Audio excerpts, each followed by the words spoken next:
Olá, boa noite. Tudo bem? Sejam bem-vindos para o nosso Qualitate de hoje, que eu preparei especialmente para vocês. Um assunto que a gente recebeu algumas solicitações para a gente falar aqui um pouquinho. Então, aqui tá para vocês o nosso link do TZF Play, onde vocês encontram todas as nossas lives, tanto Qualitate quanto live do Boim, para aqueles que não der para assistir, né, ao vivo valendo aqui com a gente, às quartas-feiras, às 21h.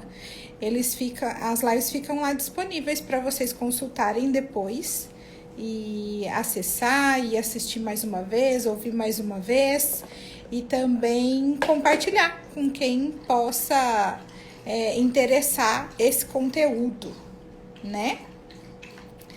Bom, deixa eu só dar mais uns avisos aqui enquanto o pessoal vai chegando aqui com a gente. Então, deixa eu já avisar que semana que vem a gente tem live do Boim, no mesmo bate-horário, no mesmo bate-canal aqui. E ele vai trazer pra gente toda a parte de preparação de materiais, ambientes, para a parte de análises de traço. Então, não percam que muitas vezes a gente se preocupa só com o equipamento, né? E o problema tá bem antes, né? Nos cuidados prévios, preliminares, antes de chegar até ele. Então, não perca. Foi também uma sugestão do Tiago, que acompanha a gente aqui. Bom, então, vamos para a nossa live de hoje. Nosso assunto de hoje, vamos falar sobre análise de risco.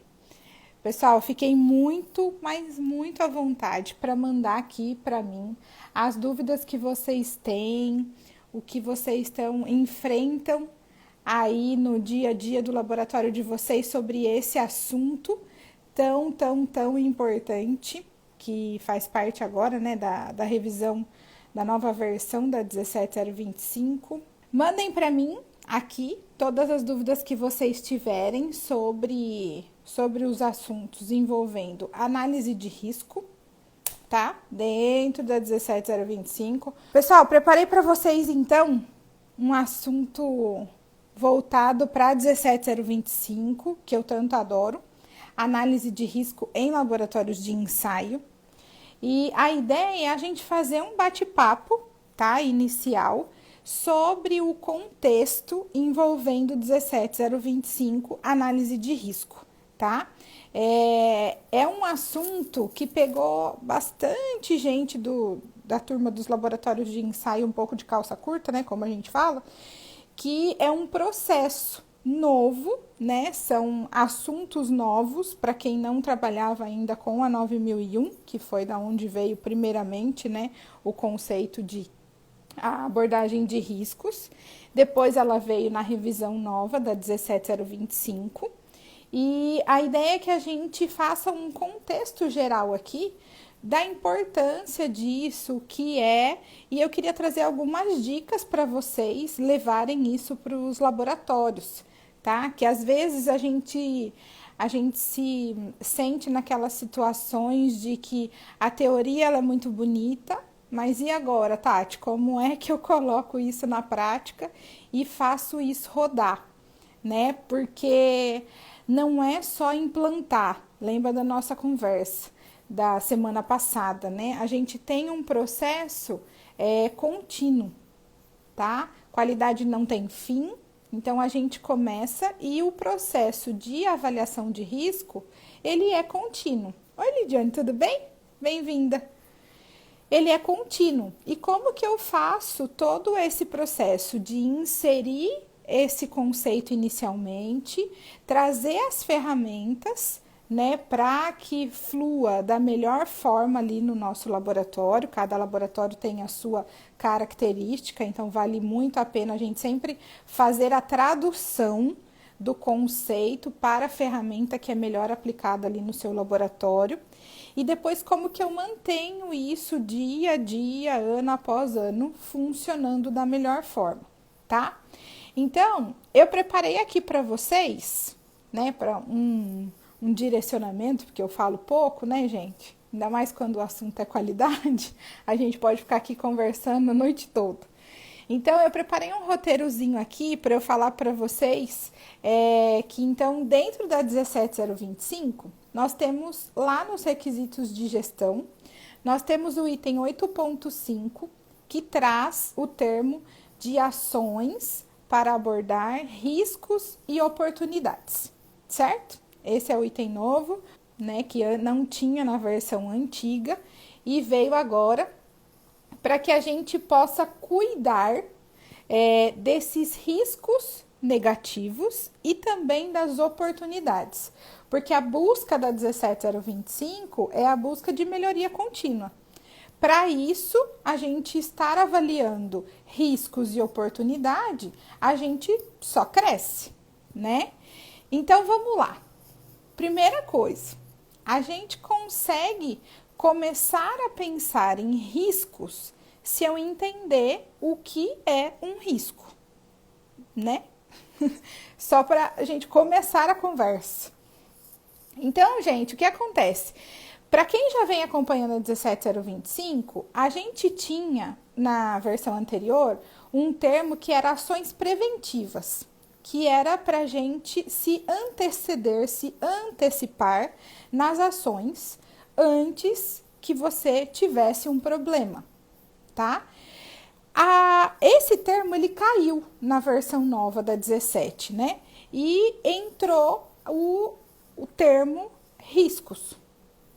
Tá? Riscos e oportunidades. Encarem como riscos positivos as oportunidades e riscos negativos aquilo que vai te dar dor de cabeça se você não olhar com atenção para ele, vai te gerar um problema, tá? Então, é muito importante que a gente entenda que risco é algo que ainda não aconteceu, tá? Mas se ele acontecer, ele pode te gerar prejuízos ou benefícios, tá? Que seriam os riscos negativos e os riscos positivos. Tudo bem? Então, nós estamos trabalhando com um processo de gerenciar futuro, tá? Colocar luz em tudo que pode dar problema ou te trazer benefícios, tá? A ideia é que a gente tenha em mente que às vezes a gente entra num laboratório, não sei se vocês já passaram por isso, mas a gente entra no laboratório, nossa, a gente podia fazer isso, né? E passa, isso não é anotado em lugar nenhum, não é registrado, e a gente segue com a rotina do laboratório, que muitas vezes é altíssima, né? Cada um, claro, com as suas particularidades, mas são rotinas pesadas de laboratório e isso acaba se esquecendo. E aí a gente só vai lembrar em algumas situações, ou quando realmente a gente já tiver o problema e precisar entrar com a ação corretiva, então já deu ruim, né? A ideia é se antecipar, prever que pode dar problema e agir antes, tá? Ou quando a gente for cobrado de algum processo para poder fazer uma otimização e assim por diante. Como, por exemplo, eu estava com a Elo hoje, né, num processo de auditoria interna, que eu estou essa semana, num laboratório, gente, que é um exemplo de 17025, falei isso para eles essa semana. A forma como eles cuidam de cada detalhe é, assim, de brilhar os olhos mesmo, igual o emoji lá, brilhar os olhinhos. E eu até comentei com ela, poxa, a gente tem uma oportunidade muito bacana aqui, que seria, por exemplo, colocar um cromatógrafo de íons, né, para você poder otimizar toda a sua parte de análises de ânions e cátions. E se a gente não registra isso como uma oportunidade, essa informação ela pode se perder, né? Mas isso não quer dizer que a gente tenha que fazer isso amanhã, semana que vem ou mês que vem. Existem algumas oportunidades que são a longo prazo, precisam ser estudadas para ver a viabilidade e coisa e tal. Mas o importante é a gente gerenciar isso. E gerenciar começa pelo processo de fazer um registro, tá? Registrando, a gente colocou luz ali, né? naquela situação e mais dias, menos dias, a gente vai trabalhando em como fazer aquilo ali acontecer. Isso para a parte de oportunidades, tá? Para a parte de risco, quando a gente fala de abordagem de riscos, a primeira coisa que vem é o requisito negativo, um risco negativo. Ó, ou eu olho para isso, ou amanhã eu vou ter problema. No entanto, a gente colocar no papel, né, registrar numa planilha, num papel, aí cada um tem a sua sistemática aí, mas a gente escrever as nossas dores num papel, né, dá uma sensação um pouco ruim, né? Tipo, nossa, eu vou colocar isso aqui, mas o que os outros vão pensar? O que eu vou fazer com essa informação? Como que eu vou gerenciar isso, né? E muito cuidado de não confundir um problema já existente com um risco. Lembra que um risco negativo ele ainda não aconteceu. Ele tem chance de acontecer caso a gente não tenha ações que envolvam ele, que eu vou falar um pouquinho mais daqui para frente com vocês. Tudo bem até aqui? Ficou claro? Estou tentando fazer uma tradução de uma linguagem mais fácil. Tati, beleza? Ó, isso aí que você tá falando, eu até já li, mas o meu problema tá onde? Que eu acredito que é a maior parte do pessoal que tá aqui. Como que eu vou fazer isso no meu laboratório? Posso assumir um risco como uma tomada de ação? Ai, deixa eu ver. Eu não entendi. Posso assumir o risco como uma tomada de ação? Góis, vamos conversando sobre? Vai me contando um pouco mais. Eu vou dando continuidade aqui no como fazer, que aí acho que eu vou conseguir ir respondendo tua pergunta, tá bom? Então, o grande calcanhar a gente até busca todas as informações de conceito, mas na hora H, como que eu coloco no meu laboratório? E aí eu trouxe para vocês, então, algumas dicas para a gente compartilhar aqui, que podem levar até você algumas ideias de como fazer esse processo dentro do teu laboratório, lembrando sempre que cada laboratório tem uma característica, tá? Então vamos lá. Quando a gente assume o compromisso de fazer a análise de riscos, né, não só para atender a 17025, que é uma obrigatoriedade para quem tem ela, mas também para a gente gerenciar melhor as ações ali no nosso laboratório, né? E não ser pego desprevenido.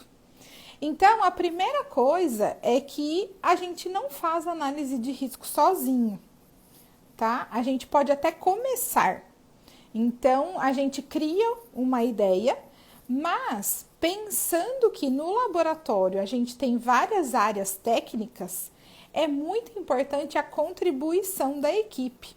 Então, a primeira coisa é a gente se convencer de que este requisito é um requisito de extrema importância para o melhor funcionamento do seu laboratório e que para ele acontecer, né, para esse gerenciamento de futuro acontecer dentro do seu laboratório, a sua equipe tem que estar contigo, né? Que é o que a gente chama de mobilizar a equipe, levar para todos que estão envolvidos aí junto com você no laboratório, todos os conceitos e a importância de se colocar essa ferramenta no laboratório. Tudo bem? Então, esse seria o primeiro ponto. Como que você vai trazer aliados aqui para entrar de cabeça nessa avaliação, nesse gerenciamento de riscos. Tudo bem? Bom, o segundo ponto, né, uma segunda... Na continuidade do processo do como fazer, uma segunda dica é que os riscos eles precisam ser identificados, tá? E para acontecer esse processo de identificação, tendo já a sua equipe mobilizada para trabalhar junto com você nesse processo, a gente começa a fazer o levantamento dos riscos que a gente consegue visualizar na prática ali no laboratório. Esse levantamento, essa identificação dos riscos, é muito comum elas ser feitas pelos responsáveis das áreas, tá? Deixa eu só também dar uma outra dica, que é a gente fazer uma fragmentação. É muito difícil você pegar um laboratório como um todo, envolvendo todas as áreas técnicas, e querer fazer de uma única só vez a identificação de todos os riscos. Sai dessa bolha, tá? É quase sub-humano isso, tá?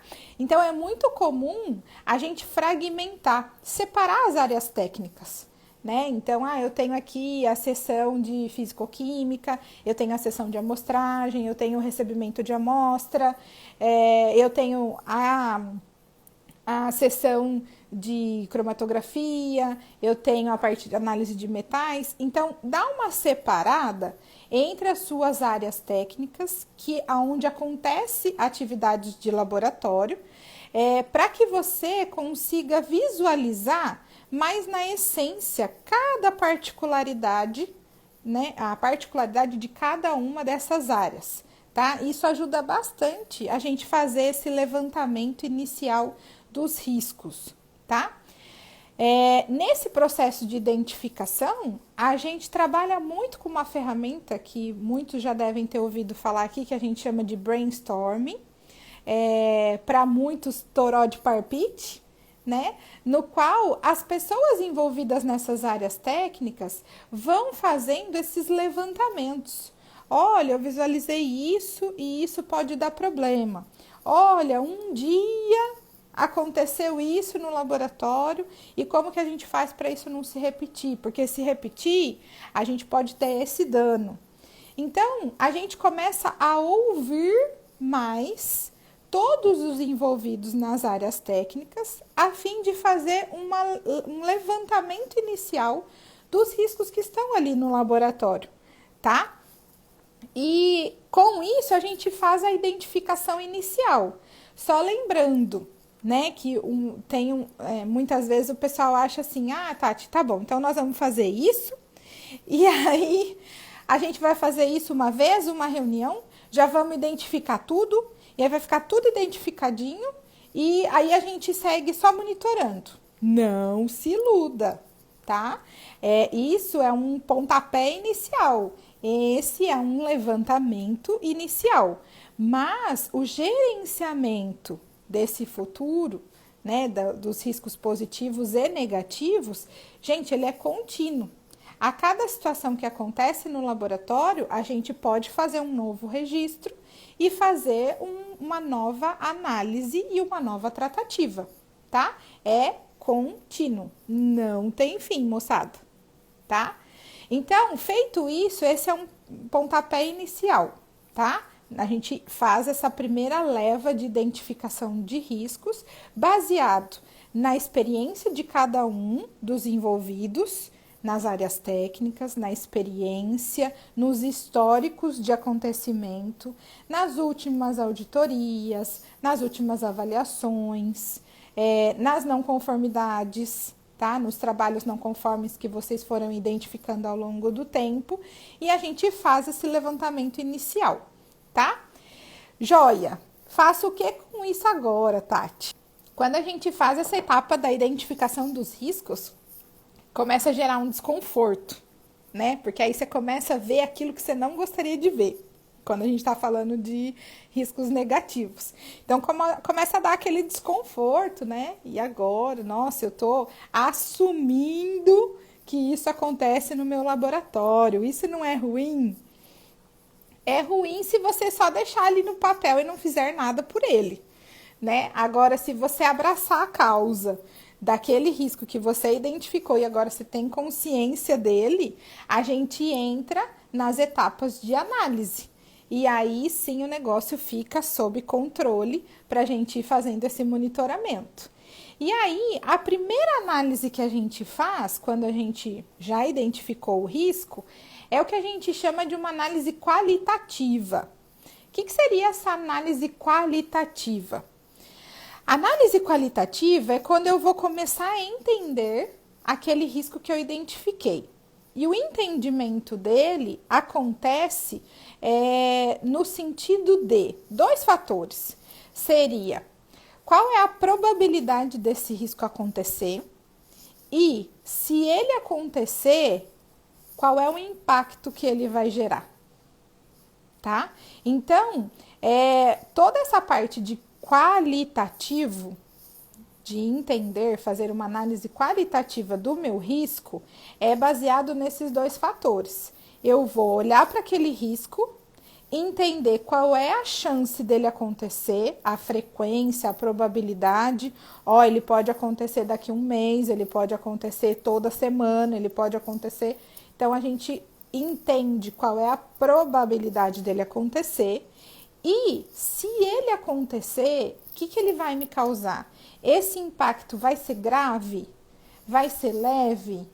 Né? Então, a gente começa a escalonar, priorizar quais os riscos que eu preciso olhar com mais carinho. Então, nessa etapa de análise qualitativa, eu vou começar a entender e dar prioridades. Prioridades baseadas em probabilidade e impacto. Tudo bem?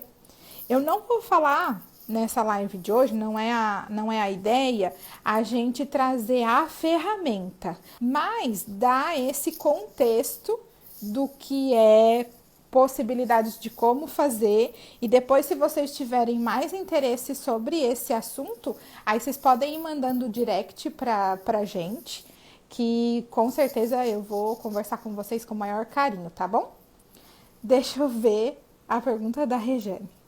E quando você encontra um risco e o seu chefe diz para você maquiar ou fingir que não viu? Ai, Regiane, que situação difícil, não? Gente, é o seguinte, a gente tem as possibilidades dos assuntos que a gente traz aqui de qualidade, são assuntos polêmicos, né? A gente até vê as perguntas e participação, são as vivências que o pessoal tem no laboratório, e a gente tem que trabalhar com o seguinte pensamento: eu vou fazer aqui, tá? Todo o meu trabalho de identificação. Então, eu sei que esse risco ele existe, tá? Quando a gente entra na análise qualitativa, se a gente identifica que esse risco tem uma prioridade altíssima, né? E ele vai precisar de atenção, então a gente precisa olhar para ele com muito carinho, tá? Eu comentei na live passada até que dificilmente a gente faz um processo de gestão de qualidade sem o aval de diretoria, de gerência técnica, né, do topo da pirâmide, né, que na norma anterior chamava-se alta direção, né? Então é muito difícil, mas a gente tem que ir trabalhando conforme a gente, né? Eu falo que a qualidade está na gente, né? Então, conforme a qualidade que está na gente. Então, a identificação, Regiane, eu entendo a sua situação aí, só que não desista, tá? Você sabe que aquele risco existe. Se você olhar para ele, todo risco ele tem uma ação que pode ser colocada para minimizar ou eliminar. Em algumas poucas vezes isso é possível. Então, independente do seu chefe dizer para maquiar ou fingir, você sabe que ele existe. Aí a gente pode ver quais são os planos de ações possíveis para se colocar nesse risco. E outra também, entender qual é essa prioridade, né, de risco. Esse risco que você identificou, o quanto ele é grave ou não, tá? Para entender essa continuidade de decisões de chefia, tá bom? Tudo bem?